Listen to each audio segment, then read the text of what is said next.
Hey everyone, how's it going? I am Vincent, and I am a part of the University of Arizona debate series. We're going to be starting in a couple of minutes, so just get comfortable and everything like that for our exciting talk on political correctness today.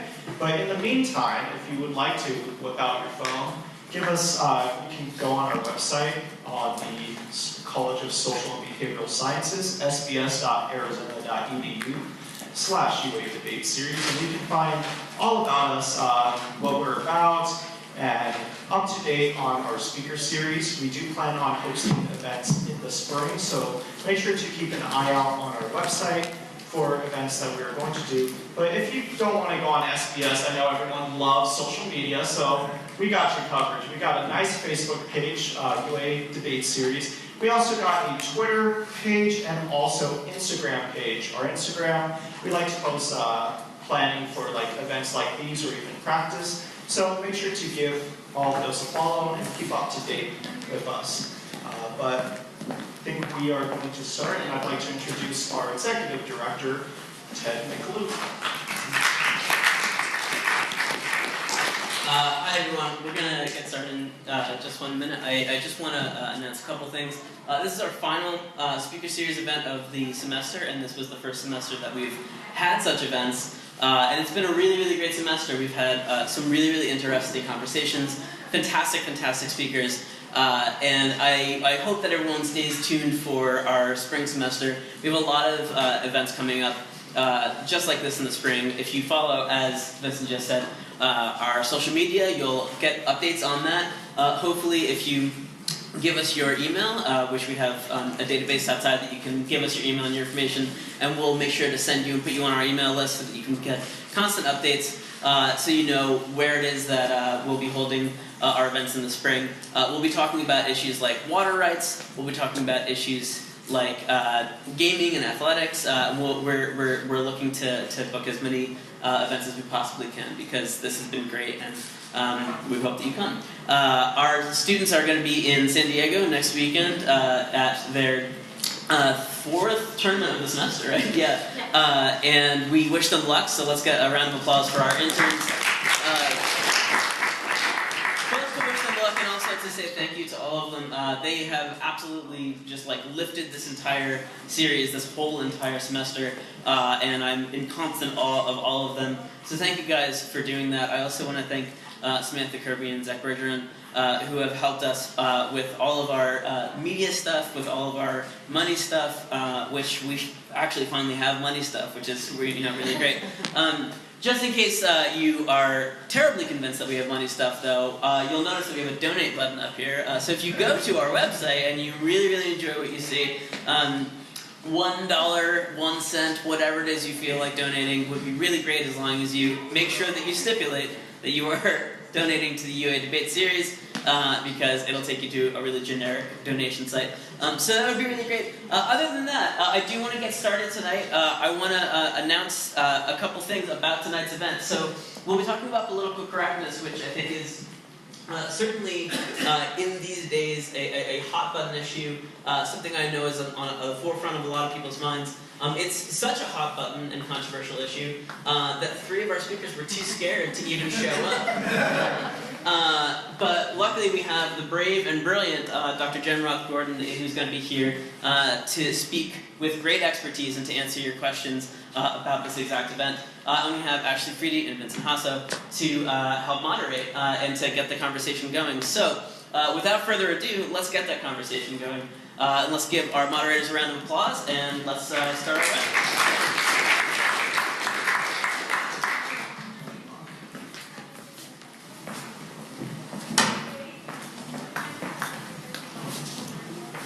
We're also going to be doing an audience question section towards the end. So if you want to start thinking of those questions now and kind of keep them in mind so we can do that afterwards, that would be great. I don't know why this sounds so weird. Honestly, this room has such great acoustics, you could probably just project. Love that. go without. Vincent, do you want to go ahead and start? Yeah, so if you could just, because there's a lot of people here that are, I guess, may not be exactly informed on like the realm of political correctness. So if you can, just like introduce yourself, like, and we'll go from there. Sure, sounds good. How am I without the mic? Yeah? Okay. Just wave around a lot if you can't hear me. But I can like project pretty well. You can ask my kids. Okay, so my name is Jen Gordon. I am an associate professor in the School of Anthropology here at the University of Arizona. I'm a cultural and linguistic anthropologist, which means I study issues of language in relation to day-to-day use and in particular societies. My own research is in Rio de Janeiro, Brazil, and I have written most of my academic writings on race relations, questions of race and language, identity, ideology, things like that in Brazil. But I teach here at the University of Arizona classes in linguistic anthropology and also on race relations. And in particular, I teach a class called Race and Language in the US. And political correctness is one of the topics that we cover in that class. So this is a topic that's near and dear to my heart because it brings together two of the main things that I study and teach about and research. One is the question of language, right? What does language do? How should we think about language? How can we watch language actually do things in society, bring people together, bring people apart, lead to policies that affect people's lives, lead to violence that obviously also affects people's lives. So the question of how we understand language theoretically as never neutral, as always seeped in a larger socio-political context related to questions of who people are, how they think about themselves, how they think and treat other people. That's one of the topics that I teach about from the perspective of understanding language and appreciating how much gets done through language. But the other topic that I research and think about is race. And I am super interested in understanding how it is that we have constructed race as something that is so meaningful in our lives, that impacts so much, organizes our society, impacts the ways that people interact with each other and their access to rights and resources. So I also teach classes that are on the topic of social and racial justice. So if you take political correctness and think about it as language that has to do often with how we talk about minority groups, you can see how that topic in particular brings together my interests. So I've spent a lot of time thinking about this topic. I have a lot of different examples that I bring into my classes in terms of current day events. That's one of my favorite things to do, is to really think through things that are going on right now, from like memes that people are exposed to debates that are going on. So I'm happy to talk in any of those directions and to play around with different examples that you may have thought about or had questions and wondered more about. Perfect. So you kind of spoke about how you, in your classes, you delve into what political correctness is. Can you maybe give our audience some background into where that came from and what it is exactly? Sure. So our current use of political correctness is fairly recent. The term itself dates back and has a longer history, but what we think of as political correctness really comes out of the civil rights movement and starts to be more commonly referred to in the 1970s, as you have groups, minority groups that are fighting, really protesting, forming all kinds of activist groups, struggling for rights and recognition in society. And one of the avenues, one of the things that they start to protest is how they're referred to and their own ability to name themselves as a community, to refer to themselves and have other people refer to them with respect.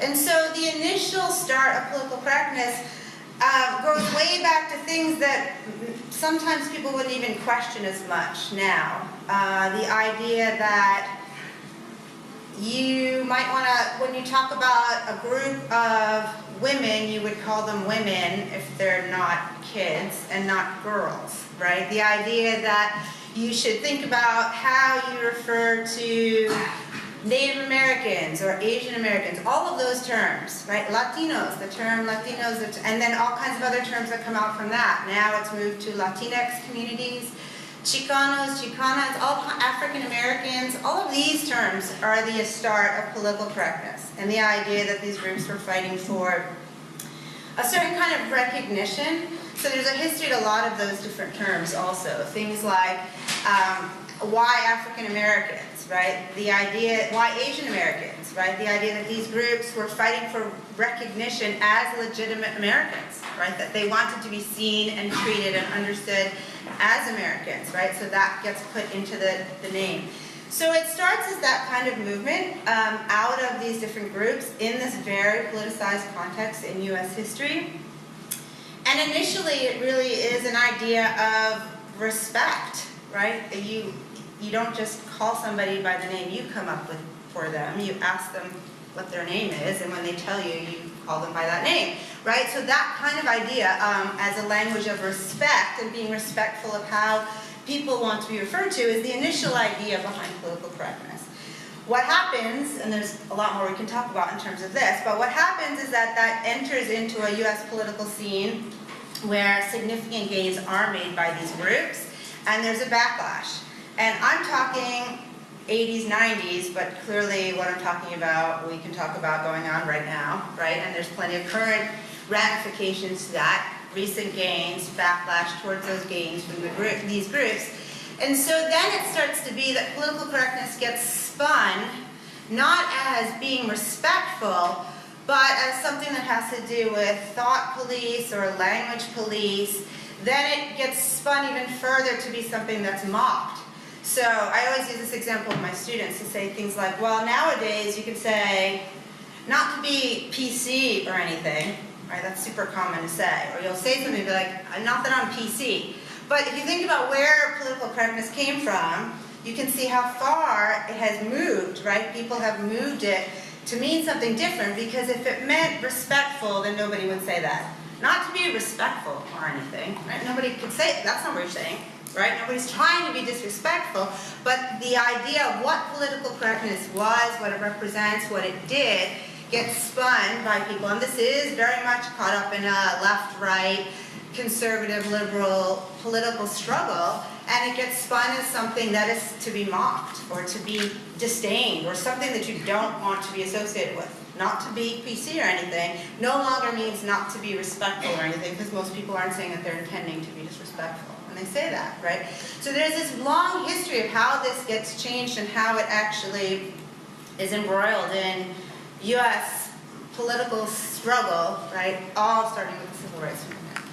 So I'm glad that you brought up how political correctness kind of has stemmed from these major movements, and in recent years we've seen things like Black Lives Matter and Me Too movements, which you can just see clearly that it's usually associated with leftist politics, and with the rise of right-wing groups or even Donald Trump during the 2016 election.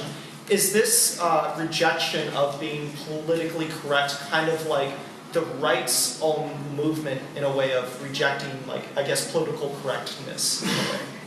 So you're asking if it's rejecting politics as well as rejecting language? Yeah, as a way of just being politically correct, how because Me Too and Black Lives Matter are often these touchy, controversial topics, that the right of rejecting political correctness, rather than just treating it rather just touchy, they just don't want it to be touchy whatsoever, and that we should, I guess, see it as normal in a way, I guess, instead of treating it like touchy subjects, just normalizing these kinds of groups. Okay, so there's a couple of things behind that. First of all, I think that one of the most important things to understand about political correctness is that there's a struggle there for what language is and what it does.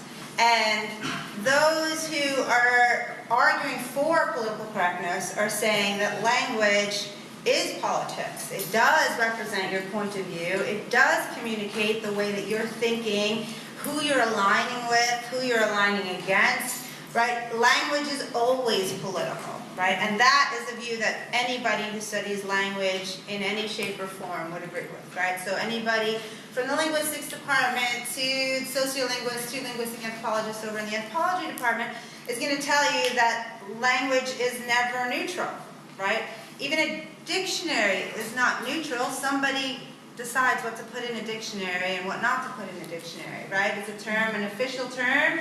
Is it officially language? Can you use it in Scrabble? Right? Somebody decides that, right? But that's a somebody, and that somebody doesn't exist in a bubble. They exist in a context, right?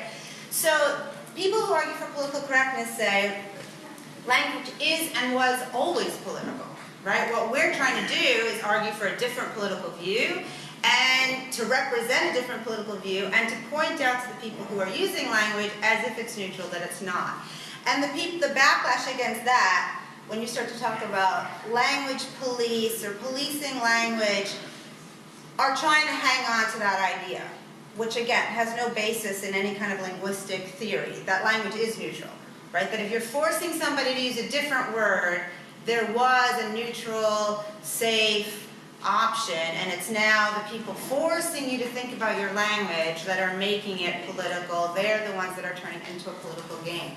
And so there's a sense there that what it is, that people are working with very different ideas about language. Again, one of them would not be academically supported, that language could be neutral and that there is a safe way to talk that doesn't come from any perspective, doesn't insult people or have an effect in the world. It's just neutral. It's just the language itself. And then this then comes into that idea of the fact that, you know, when we can look at the struggle, we are looking at a struggle that's over politics, right? It's not just over language. And there's lots of different things that you can say about that. First of all, you can say, well, some people are choosing to fight that struggle linguistically because they don't feel like it's safe to do it other ways, right? Like if you say, I don't think black people should have the right to vote, then most people in society today would say that's kind of racist, right? That they would call that out as straight up racism, as coming from a place that you're assuming that black people are inferior to white people, right? That kind of view is no longer palatable. I hesitate because things are shifting all around us, right? Post-Charlottesville, it's hard to say that that's not publicly acceptable anymore because it's out there. But really, it's not tolerated by the majority of society. To say, well, I don't understand why some people can use the N-word and other people can't. That's not fair. Language should be neutral, and everybody should be able to say whatever they want to say, right? It's racist to suggest that some people can use that word and other people can't, right? Is coming from a very different perspective, and that seems safer, right, to say, I think, in some ways. And it also starts to reveal, though, the ways in which this is ultimately about a struggle over politics. And you can look at the backlash against language as one of the ways that this political struggle over the role of minorities, of women, people of different sexual orientation and sexual identities, right, that society's changing very rapidly, right? And norms are changing very rapidly. And some people are looking for ways to resist that, right? They're not comfortable with those changes. They don't agree with those changes. And so they find ways to protest that. And one of those ways is through political correctness, an attack on political correctness. Right. So I want to kind of shift in a way, because we understand that political correctness is a major issue within the United States, but I like how you brought up how one of your major research interests is within Brazil. And we saw last month Brazil had its presidential election in which Jair Bolsonaro won, and he's often been referred to as by several news outlets or John Oliver as the Trump of the South because of the statements he's made. So has this issue of political correctness, is it just unique to the United States? Or are we starting to see, I guess, this rejection of language all across the world? So that's a good question. I think the term political correctness is specific to the United States. I haven't heard that same term used in Brazil, and I'm trying to think of other national context where I've heard that kind of debate. I think you have that kind of debate going on, certainly in places like England. I've seen people writing about this, and I think you have linguistic debates, right? And I think what you see is that in all of these contexts, right, where there are these gains and struggles for minority rights, there are linguistic ramifications and ways that's played out through language. One of the interesting things I can tell you about in Brazil, and again, they wouldn't use the term political correctness, Jair Bolsonaro has said some unbelievable things, actually, things that make the discourse that's happening in the United States look very tame and civil. He said some unbelievable things, but some of the gains in Brazil have gone far past political correctness in the United States to actually make it illegal to be racist and say something racist to somebody is now a crime in Brazil. And that was done a while, fairly recently, but for many years nobody was actually prosecuted under that. And that is one of the things that has changed, again, with gains for minority rights that have happened in Brazil as well. So people started to be prosecuted, right, for saying something racist. So think about that, right? If somebody was obviously racist, hurled a racial epithet at somebody in the United States, there are different consequences, right? If you were on a university campus, there would be consequences. If it was accompanied by violence, it would be a crime in the United States. But the actual act of hurling a racial epithet is not a crime in the United States, and it is in Brazil. Do you believe that it should be a crime in the United States? Oh, that's a super complicated issue. We'll come back to that. But it is in Brazil, and so he actually was in a situation, and this happened a couple of years ago, before he sort of burst onto the political scene. He was not a major political figure, other than being known for being very far-right and conservative and supportive of the military dictatorship. But he had a situation a couple of years ago where he was speaking to an Afro-Brazilian female political, she was a politician. She was, I think, also an elected official. And something was being discussed around sexual assault. And he actually turned to her in front of other people. So she's an elected official. She's a black female, which there are not that many of in Brazilian politics. And in roles like that, and they're discussing sexual assault, and he turned to her and said, "You are too ugly. I would rape you, but you're too ugly." This in Portuguese, right? With his exact words, it was documented. There was an audience for it, right? "You're too ugly to rape," right? And he was prosecuted.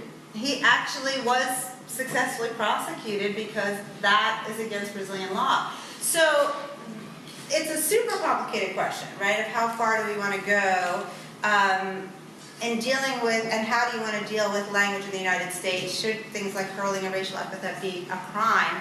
But the interesting thing to me for that is to answer your question, that without the term political correctness, you can see how questions of language and these questions of respect and how to treat people, particularly groups that are historically disenfranchised, discriminated against, and stigmatized still today.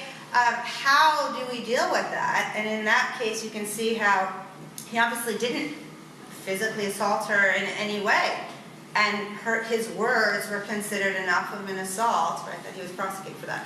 I don't think there was jail time associated or anything like that, but he was prosecuted and convicted of having broken that law against being racist and racist discourse. So these are questions, but the role of language in this can't ever be taken out of the question, right, in any of these contexts, regardless of whether we call it or someone refers to it as political correctness or not. Okay, and so you spoke a lot about hate speech, just barely. So don't you think there's a difference between hate speech and just ignorance? I hesitate to say that, especially because some people who don't believe in the idea of political correctness don't prescribe to the idea that it's ignorance, simply that it's expression. So do you believe there's a line between hate speech and political correctness in those terms? I think there's a whole continuum here, and I think this is why when you said, so should it be against the law, right? You can be verbally abusive to somebody without saying, and none of the words that you actually use could be offensive. You don't have to use a racial epithet to be verbally abusive and insult and harm, right? Harm a person, particularly, right, somebody who comes from a different racial background that is stigmatized and historically oppressed, right? So there's a whole range here of language itself, but then how language gets used, right? And so this is something that comes up in classes a lot too, where students start to get nervous, like, so can I never say this, or is it ever okay for, they like this one, is it ever okay for a white person to say the N-word? And more interesting to me is the question of why are white people so interested in using that word, right? And why does it get framed as a right that's being taken away from white people? Why don't we investigate more the history of that term, and then knowing the history of that term, why white people would want to have anything to do with it, right? So I think there's an entire scale there, and I think there's lots of ways to start to think about what kind of language do you use, how do you use it, and what do you want to convey? And then the question becomes, when do other people get to tell you that? Right? So I teach at the University of Arizona. The University of Arizona has its own policies, like many universities across the country, diversity and inclusion, and creating an atmosphere that is safe and tolerant and inclusive of all experiences, and meant to protect all people's rights to study and learn. What does that mean? It means that I can actually censor what people say in my classroom. Right? And the question becomes, how and when do you do that? Right? Have there been situations where somebody has used a term mostly out of ignorance, right? And you can tell from the way someone's saying it, right? That they're not hurling a racial epithet, that they're saying something that they don't realize is offensive. I remember once, several years ago, I've been teaching here, this is my 15th year here, so this was quite a while ago, but there was an African-American student in my class who came from somewhere in the South, and she was talking about Asian Americans, and she used the word Orientals. And from the way she was speaking, it was very clear that she wasn't intending to offend anybody, but that word, to the Asian and Pacific American community, is also referred to like as if the N-word, they call it the O-word, right? There are places in Washington State where there's a significant Asian American population. That word is banned in any kind of official documents, right? Because people have been so offended by that word, and there's a strong enough population that they were actually able to put a law in the books that any kind of documents that are coming from the state will not refer to people in that way. And so at that time, it wasn't about trying to kick her out of class or, insult her or shame her. It was more a point of reference, and it's something that I do discuss every semester. Okay, so what is the history of that word? Why is it heard as so offensive to some people, right? Well, and that you can do pretty quickly, because even if people come from a community, which she did, where that word is just commonly used, there is a growing Asian American population in the American Southeast, but not a significant, certainly nothing like the Pacific Northwest, right? So you can have people who don't live in communities where there's a strong Asian American presence, right? And so, in that case too, it was also about thinking about the history of that word. Well, when else do we use that word? To refer to rugs and lamps and other carpets and, right, other kinds of inanimate objects. Right? So why might that be offensive, right? If we're using a word that's typically used for inanimate objects also to refer to people, might that be offensive, right? And people can quickly see, then you can also think more about the term. Where does it come from? Orient means the east. Well, east of who, right? So what is the bias in there, and who gets to determine that you're east, right? It means that you're centering a particular experience, a Western experience, where the East, the Far East, right, starts to sound like some kind of exotic locale. do you, and then we base that in a no longer discussion about stereotypes of Asian Americans, right? How the history of how Asian Americans have been treated as not ever properly American in this country, right?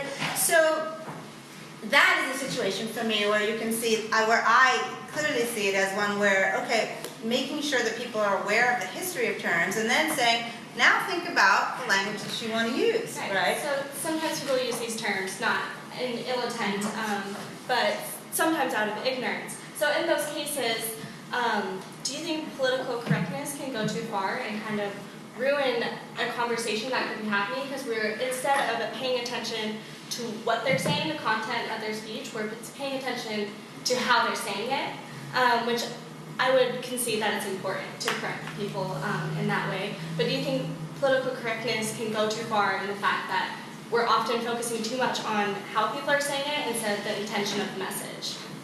So I was kind of curious to see what the other panelists were going to say on this topic, because the question of can you go too far in political correctness is clearly one that, depending on where you fall on the political spectrum, you probably have a very different view.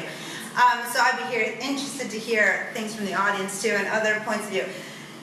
Can you go too far in political correctness? I have a hard time thinking of when and how, right? If you take political correctness as I do, as an understanding that A, language is never neutral and always political, and B, it's about being respectful of people that you're talking to, people that you're talking about.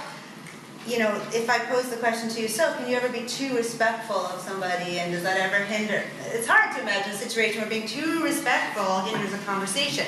I think there's questions of how do you deal with it, right? How do you deal with raising people's awareness and understanding of the term? I think that's a valid question. I think it's certainly important to not be ever listening just to what the words people are using, but to separate that is to suggest that there's some, again, neutral language that they're using, and then there's their belief system, and that those are separated. And those can't ever really be separated, right? Can people be using terms in a way that evoke things for other people that they're unaware of? Absolutely, right? And so, if you've ever had an argument with anybody significant to you in your life, and you say, that's not what I meant, and they say, but that's what I heard, and you say, I wasn't insulting you, and they say, but I was insulting, right? People can disagree, right, about what a term means and what you hear when it's said and what you meant to say. That's, I think, a place for productive discussion, right? But the idea of political correctness going too far, I will leave that open to the audience to start posing some examples of it. Maybe we can see if you can get me to say that. I think we're actually ready to turn to the audience, so if anyone has any questions, you can just start with Sam. Yeah, so you said you couldn't really think of an example of taking political correctness too far, but I was kind of curious after you said in Brazil that it was like illegal to say something that was racist. Like, how do you draw that line? Like, because in the context of the student who was using the word Oriental and didn't recognize that was offensive, like under the letter of the law, that could potentially still be banned. So, like, would there be a list of everything you can't say, or? Okay, so first of all, I think there's a big difference between saying that political correctness is about stuff you can't say. Political correctness is about encouraging you to think about the history of words that you're using and the politics, right? The messages that it conveys, right? Being forced to think about that and acknowledge that all words have a history and a context is very different than saying, here's a list of banned words. Now, you can push me on that because there's a lot of places to go. Could you give me a list of words that I've banned in my class? Absolutely. And so we can go there. And the I word, you can see how people keep playing up the N word, illegal, used with people, right? To talk about what I would refer to as undocumented immigrants, right? Is a good example. Would I ban that word in my class?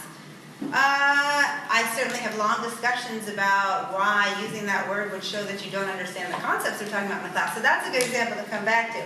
So it's not so much the idea of like thinking about political correctness as things you can't say.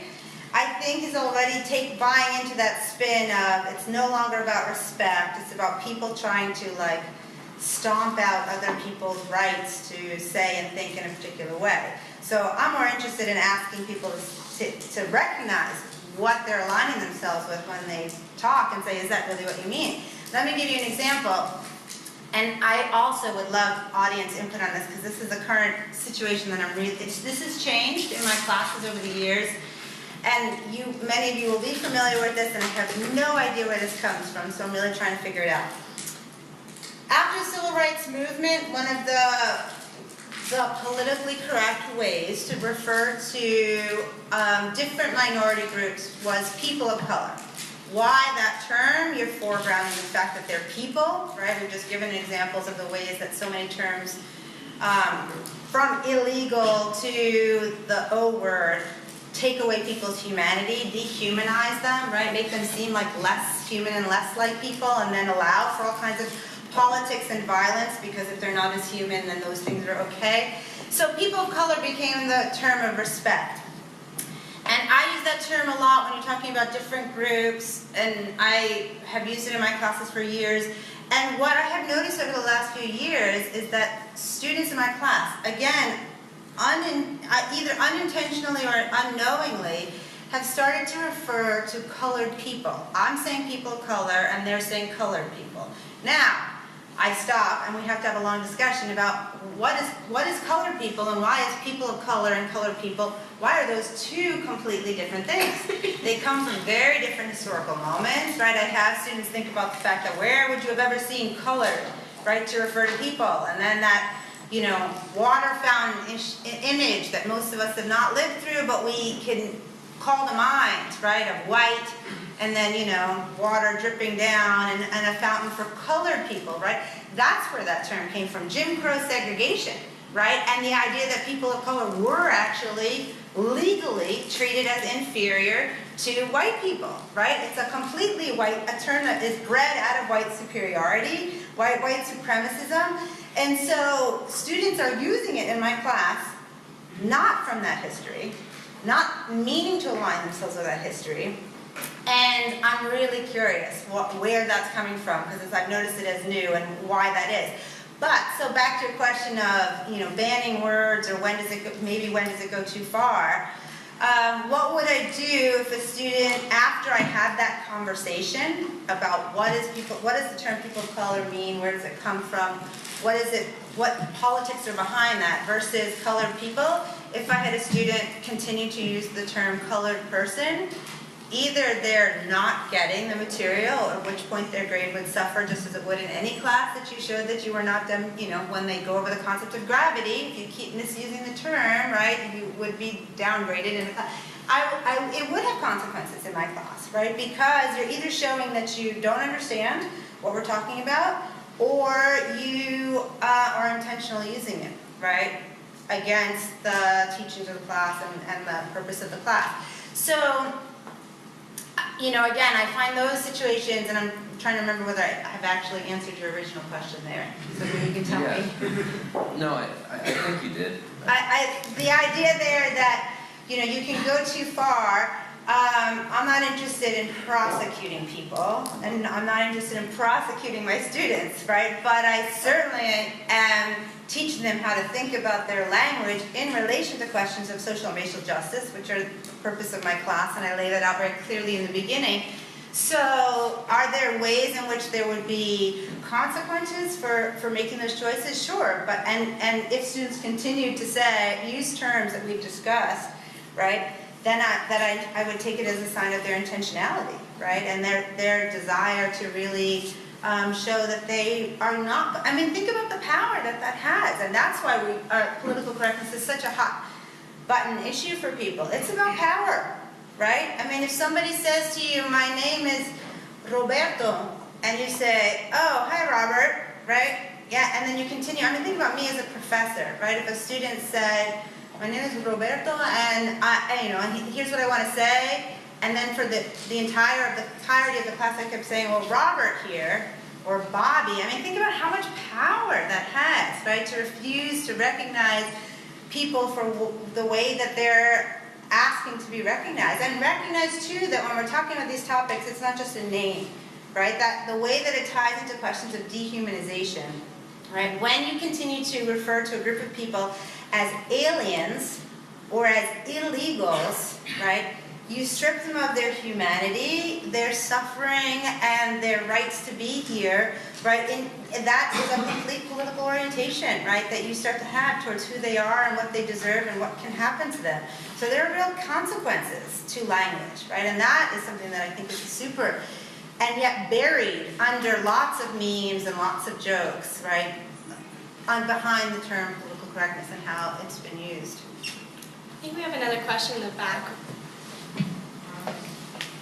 Going to say something, because I experienced when you were talking about, I don't know if you said like white people asking if it was okay to use the N-word. I've actually had people ask me if it was okay to use the N-word. I've actually had somebody actually call me the N-word. And I think a lot of it is they listen to rap and they think that they hear their favorite rapper saying it, so they're just repeating what they're hearing on the song. And they don't find it offensive to other people. And also like, I've heard people say like, oh, that term doesn't mean what it used to mean back in the 1800s. It's different now. Now it means we're friends.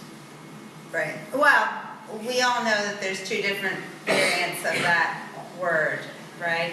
And there's ways of using it that make it sound like a friend and ways of using it that very much do not make it sound like a friend, right? Yeah, so this is one of those topics that comes up, right? Of struggles over words and who can use them, and what if your intention is good and your friend said you could, you know, is it okay?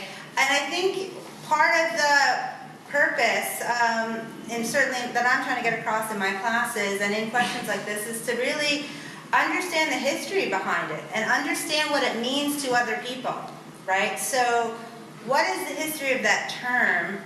How can it still be used, right? And how is it still continuously used to strip people of their humanity and then decide, do you really need to be a part of that? Do you want to be a part of that, right? Is that one word? So this is one of the places where it gets so fascinating, right? Where on the one hand, people, one of the arguments against political correctness is like, why are you paying so much attention to language? So I'm a linguistic anthropologist, and this is an easy critique, right? Like, why so much? People are dying, people are paid less for their work, people are being mass incarcerated, and really you're focusing on language, right? And what that represents, it's not that I don't care about all those other things, right, is that these things are very much connected, right? How you talk about people, how you talk to them, how you talk about them, has everything to do with the political environment we live in and what kinds of policies you endorse and what kind of things become normalized and naturalized for you of how people can be treated. So I see these things as completely related, and I know that they are related because this is the passion that people have about these fights over language, right? Get really vicious. I mean, have you ever seen a Tommy Lauren video on this? I mean, right? People care. So it's clearly not just about language, and language is not so neutral when people are like doing all these rants, right? And in fear, and really becoming furious at the idea that they're being told what they can, and that's how they perceive it, what they can or cannot say, right?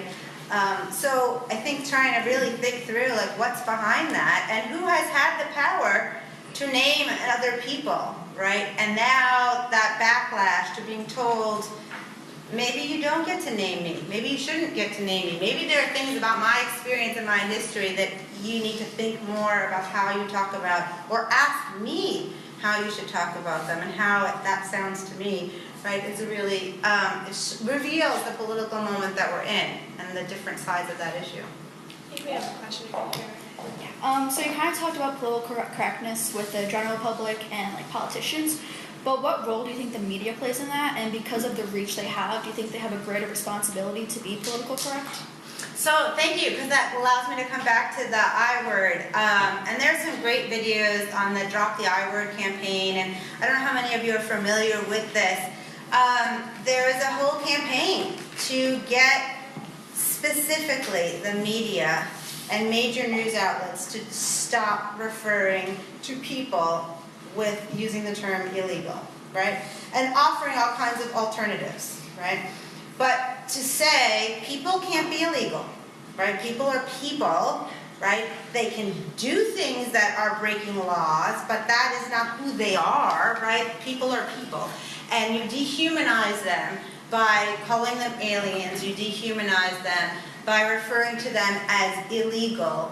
And so that was a major campaign specifically targeted to the media, with the idea that it has a major effect on how people think, and then, you know, again, the ways that you start to think about people, the kind of violence that led to, right?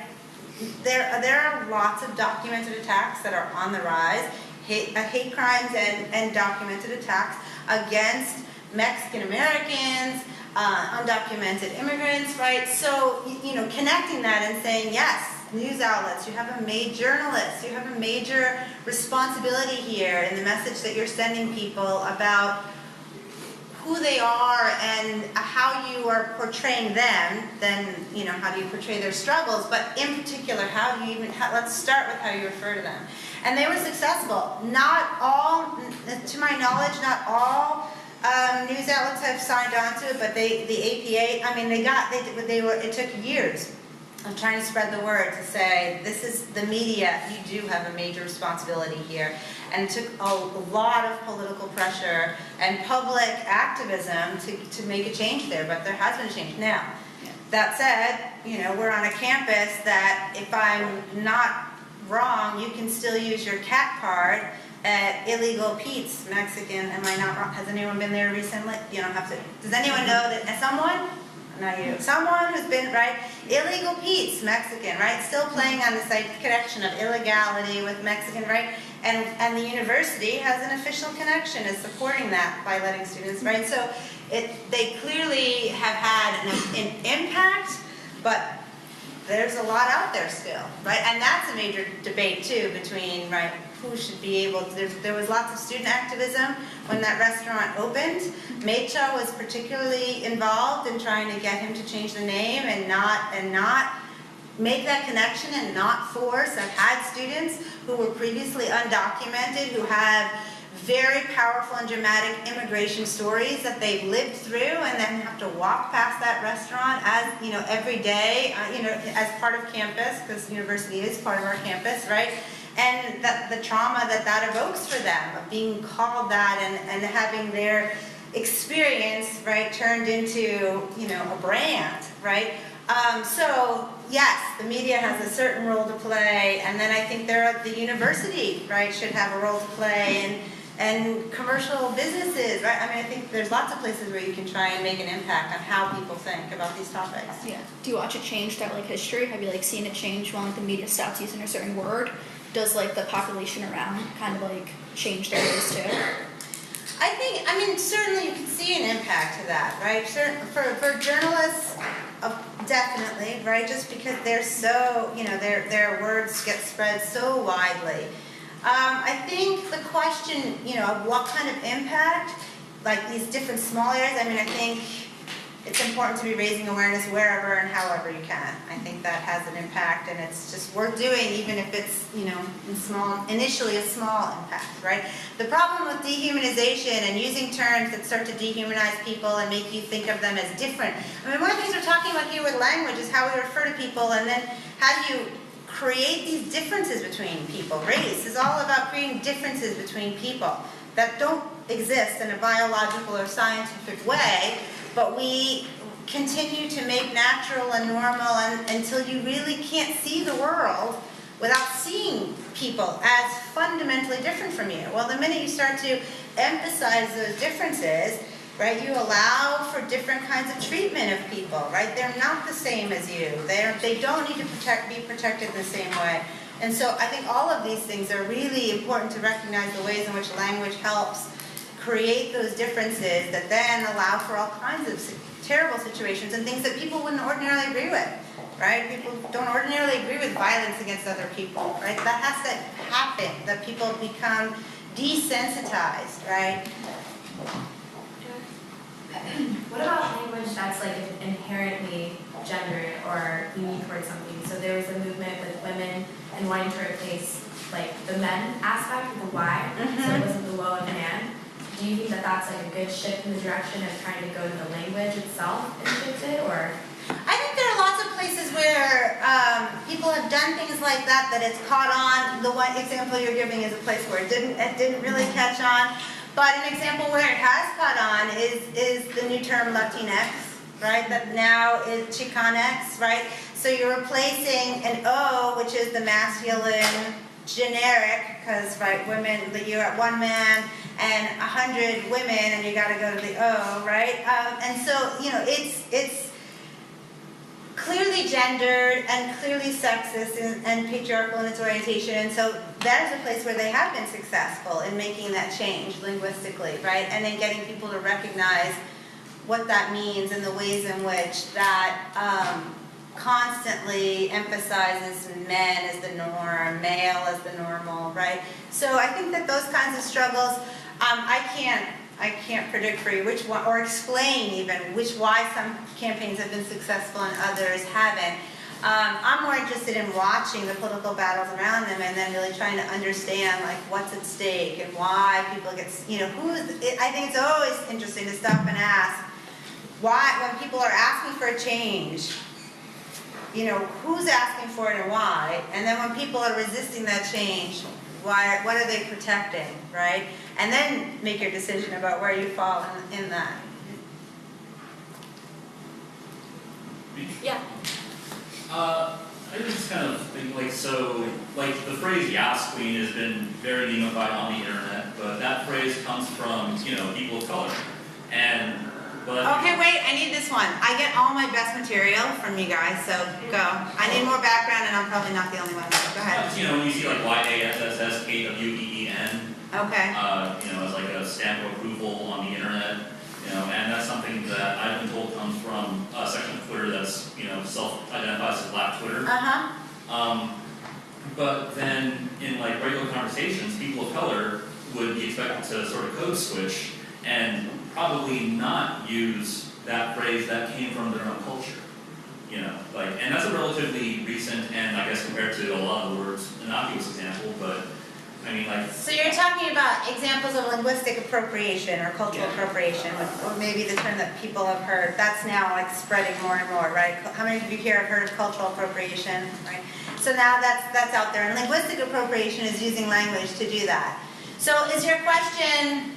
Well, so the politics behind that are super complicated, right? And super interesting, right? The ways in which certain groups, particularly minority groups, who are often being very innovative in the areas of language, why? And culture, why? Because it's, right, one of the few places that you don't have to have significant resources or access to power, right? And so you get lots of creative resistance, right, and creativity coming out of minority communities, right, particularly in language. And then you have white people, white groups, even corporations, right, being like, oh, that'll sell something for me, right? So I've actually worked with some undergrads we're still working on a paper analyzing how corporate brands on Twitter now have their Twitter, like a social media branding kind of thing, where they're trying to use like young,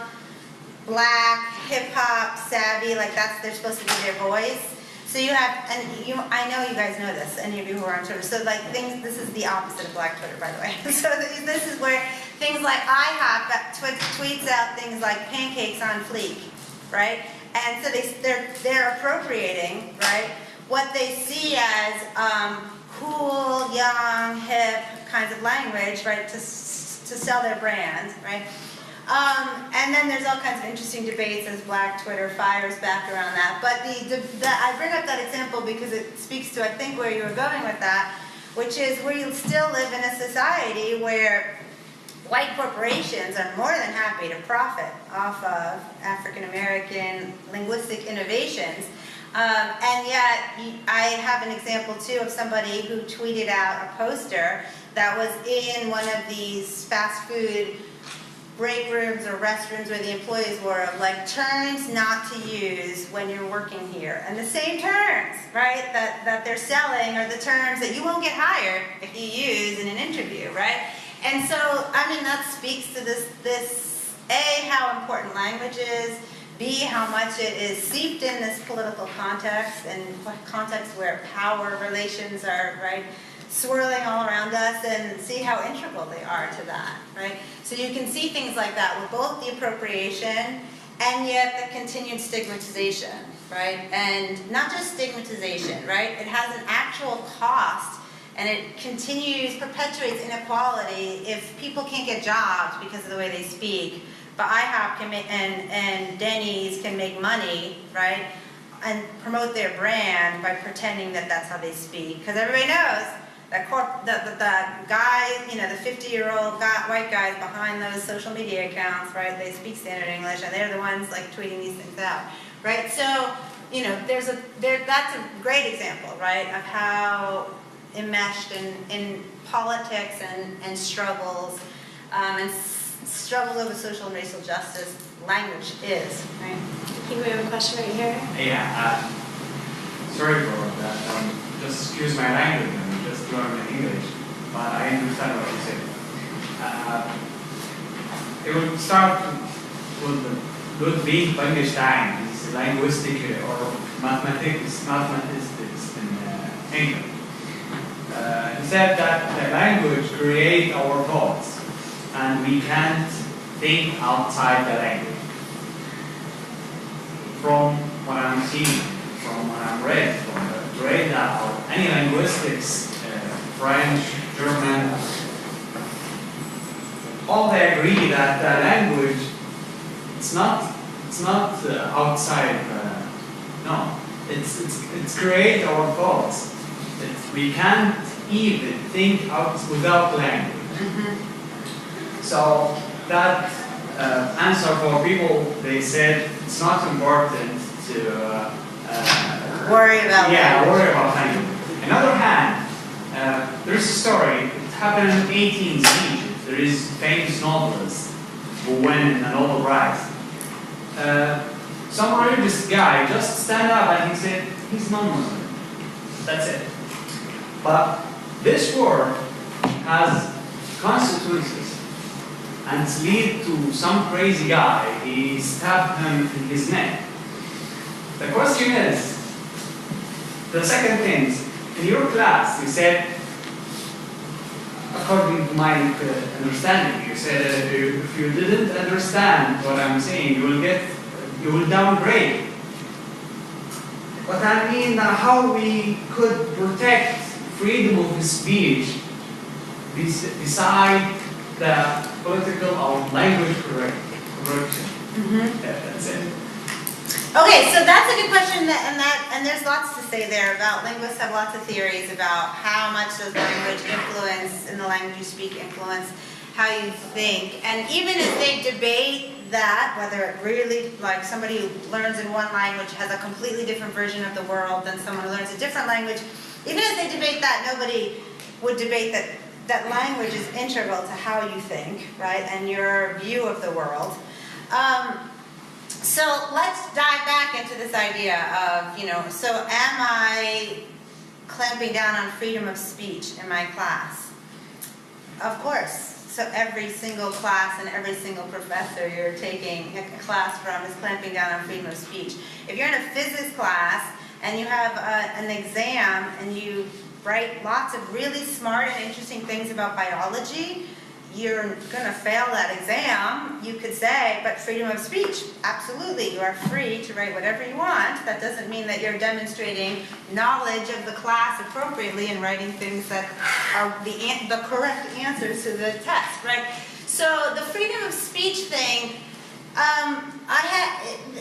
there's plenty to be said when we come back to that question of, so should it be illegal, right? Like, should it be against the law to hurl a racial epithet, for example? And I don't know. I mean, I think there's so many interesting things to say about that. I don't know that I have a quick answer about whether I would say, yes, it should be, or no, it shouldn't be.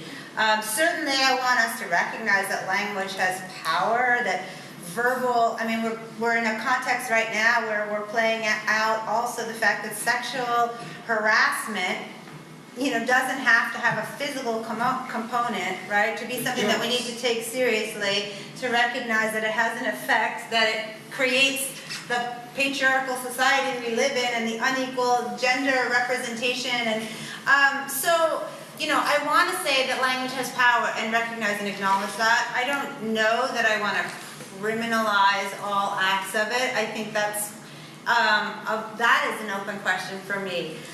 In a classroom, however, I completely support the University of Arizona's policy that this needs to be an open and tolerant space where all people are given the opportunities to learn and to feel respected and to feel trusted, and that they are going to be treated fairly. And I do think that students, we've had all kinds of things that have happened. Again, I pointed to the illegal Pete's example on our campus, which we haven't done anything about.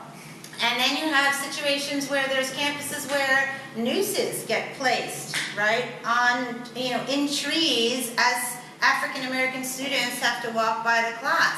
Should the university, in my mind, be investigating that? And again, universities aren't prosecuting students in the same way, but should they be investigating those as violations of an academic code of conduct? Absolutely, right? Now, is it free speech to be able to hang a noose? Yeah. Should that be protected on a college campus where you are impinging on other people's freedom to be able to study there without harassment and without concern for their safety, right? What do you value there, and where should you come down? I think that campuses have been very clear, and there continue to be challenges to this, but I think most campuses are pretty adamant and will fight hard for the idea that they need to respect diversity and inclusion, and that they're not doing, and I think many of them would admit that they're not doing enough to make sure that happens. And does that mean that you're impeding people's freedom? Sure, but that's true of many environments and communities, right? If you get hired into a corporation, you can't say whatever you want and expect to keep your job, and then when they fire you because you're speaking inappropriately, just say, well, freedom of speech. Freedom of speech is not the same as an ability to participate as a member of this community, to have a job, right? I think there are limits that we recognize happen in all kinds of different ways. So I have two questions. One, are you okay still going on for more questions? Sure. So I'm interested in that. In some ways, sometimes it feels as though the people who are most likely to be politically incorrect are also people who are probably least likely to be persuaded by the idea that they need to be more careful of their language, right? Mm-hmm. And also people who are most likely to already be careful about their language are also people who are already being politically correct. So how do you persuade sort of like the gettable people in the middle that this is something that they should really be cognizant of? Okay, so you're asking me about the gettable people, not the people who are not interested in... I don't have to debate Tommy Lahren, is what you're saying, right? I don't have to convince Tommy Lahren, right? Because I'm not going to get anywhere with her, right? She is convinced of her position, right? And she's using language exactly the way that she wants to reflect. She's very aware of the political position that she has and how she's using language in accordance with it. So my argument, right, of make sure your language matches your politics would go nowhere with her, right? So I think that's one argument in the middle. I think another argument in the middle is to start to, again, bring it back to that question of respect and the idea of understanding the history, right? I do think there's a lot of ignorance out there. I do think there's a lot of people who say things that they haven't been forced to think about. And I think when you have the right kind of spaces to let people think about it and talk about it and debate it, right? Like really say, well, what about? I mean, my classes are always run not as a lecture, but as a discussion, because if just lecturing at people is far less effective than having people say, well, what about this, right?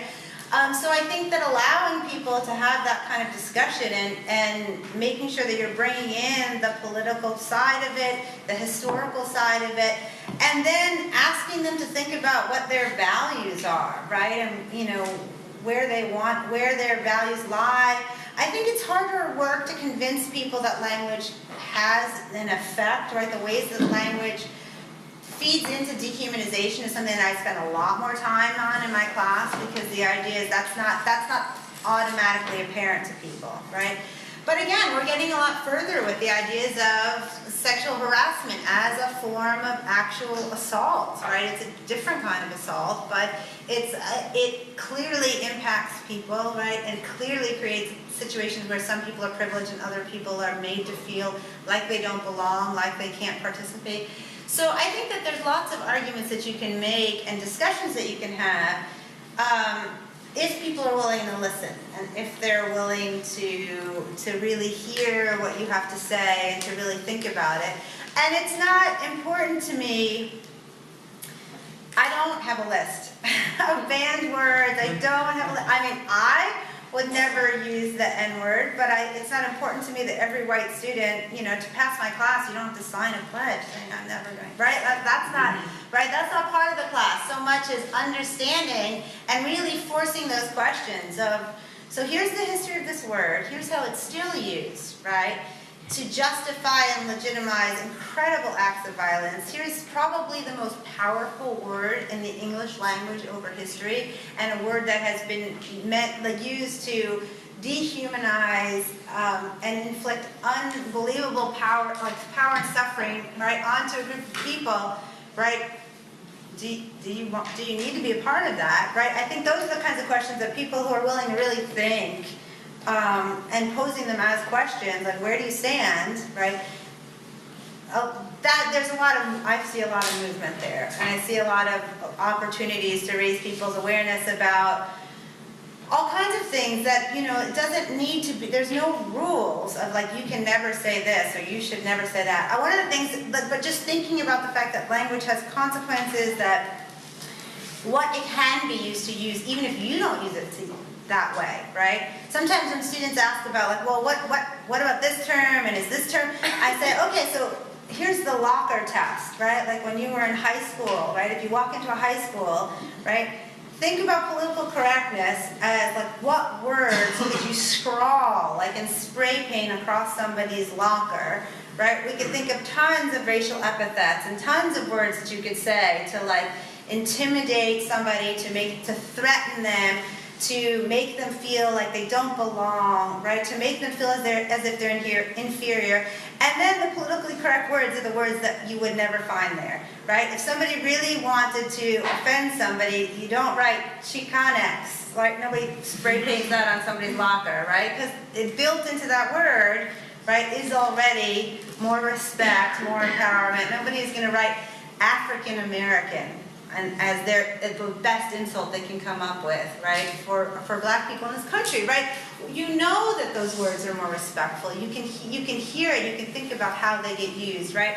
And so I think also just sort of having people understand the power of language, why it's important for them to think about language, is far more important to me than convincing them than giving them any kind of like flyer. I'm not like the the seafood people who have a list that don't eat, think about before you eat. I don't have those lists for my class, right? I'm more interested in the debate and the whole understanding the whole process of what role language plays in society.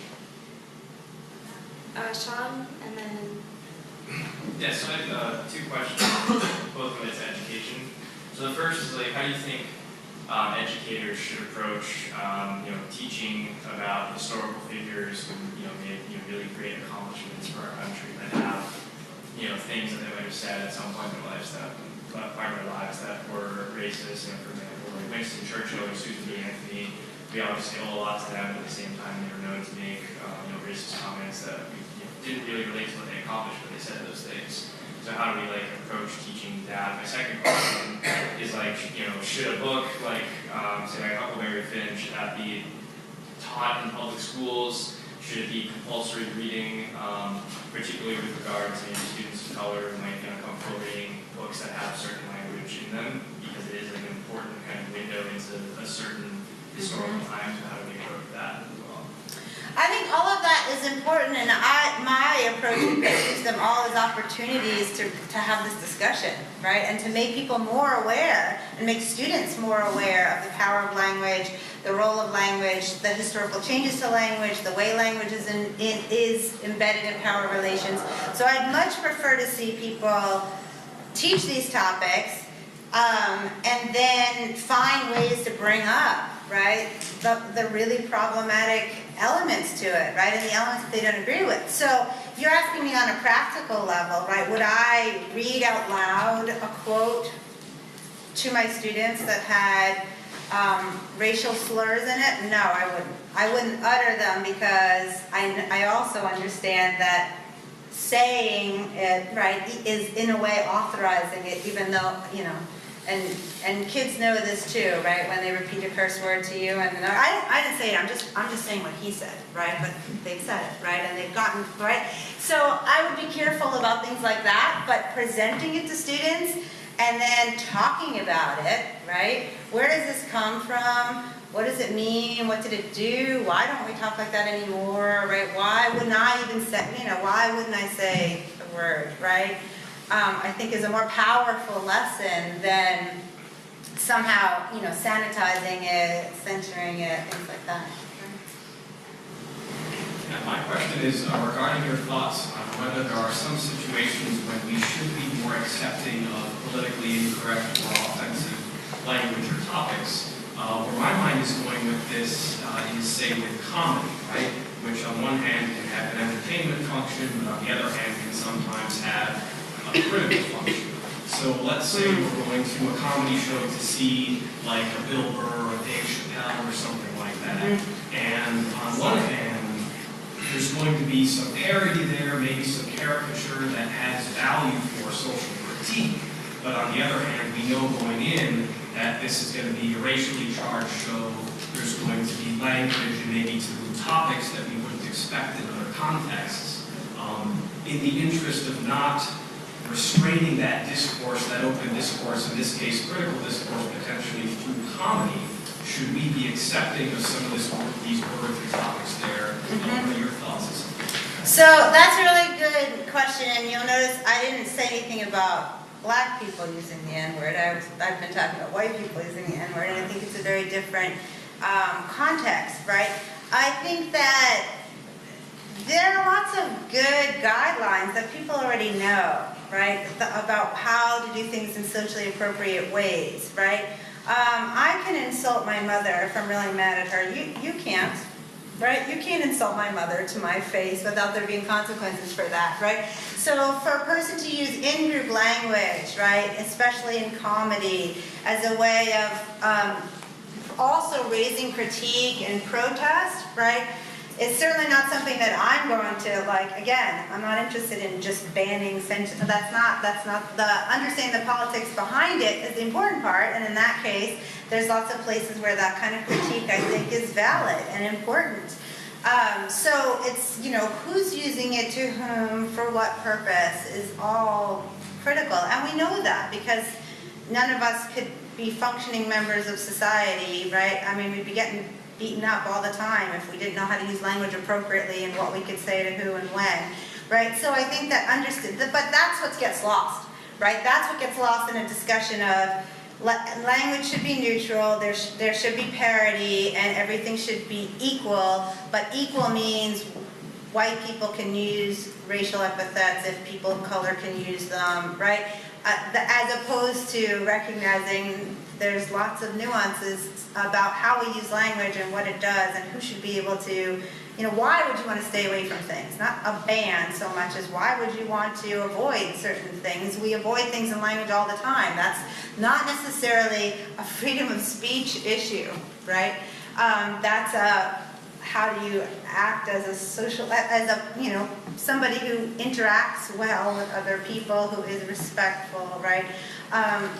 So I think that the understanding that is a critical element, but that's, you know, the understanding of that is often lost, right?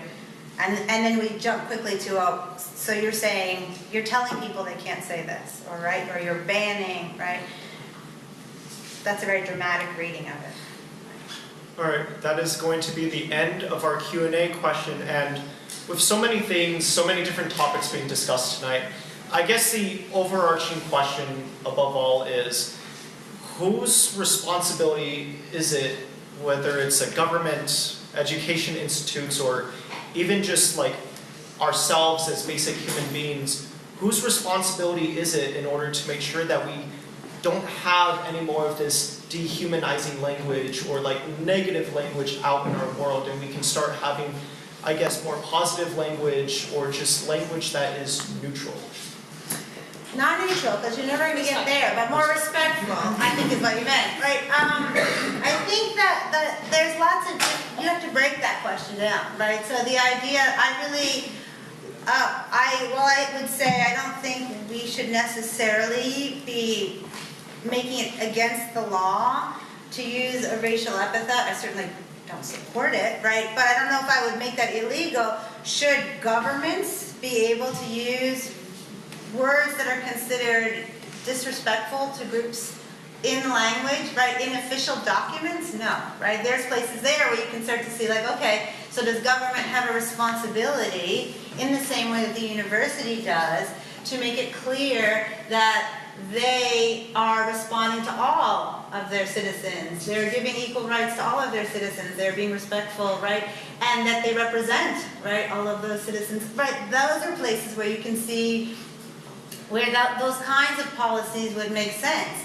I mean, we used to have, across the country, we used to have tons of landmarks that had the N-word in them, right? And that was just what they were named, right? So it would be that creek or all kinds of racial epithets, but especially the N-word, that were actually official place names. And eventually those get banned and people have to change them, right? Because that the government decides that that is offensive and that that doesn't represent the stance that they are taking towards racial hierarchy, right? That they're not supportive of that racial hierarchy that reinforces. And yet you can look and see that while that was done for the N-word, it wasn't done across the board for racial slurs against Native Americans, for example. And that was a controversy in Arizona, right? We had things squaw, which is a racial slur against Native American women. There's a long history of that term. We still have that. And when they go to take that down, there's often a backlash, right? An outpouring of, this is political correctness gone too far, and it's always been referred to that way, and it's really people protecting the fact that they're not offended by that term, right? That term actually gives them a certain amount of power, and so they're protesting other people saying that's offensive to me, right? And who gets to decide, right? Should you be able to offend people, right? And yet that's not how they would read it, right? They read it as, that's an example where people would definitely say, political correctness gone too far. It's always been called that, right? It's, think about Native American mascots, right? Those kinds of issues, right? People's deep connection, and by this I mean white people generally, their deep connection to their ability, to these labels, to these images that were dehumanizing, that were steeped in racial hierarchy, and were permitted, and are now beginning to be ever more examined and called out, right? Think about the Confederate statues, the Confederate flag, right? And people, what those debates are about are very much in line with what the language political correctness debates are about too. Thank you, Dr. Gordon. Thank you everyone for coming out. I'm just thinking, thank you Ashley, thank you Dr. Gordon. I'm just going to turn it over to Ted McClure. Could we get one like the loudest round of applause ever for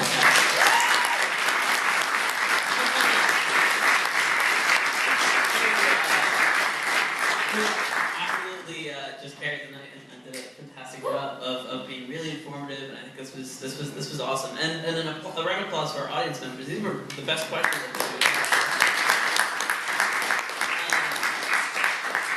So again, we'll just wrap wrap up, and this is the end of our fall season. This is our last event. The only other thing that's left is, again, our interns who are going to their final term in next weekend in San Diego, so good luck to them. Please follow us on Instagram, on Twitter, on Facebook.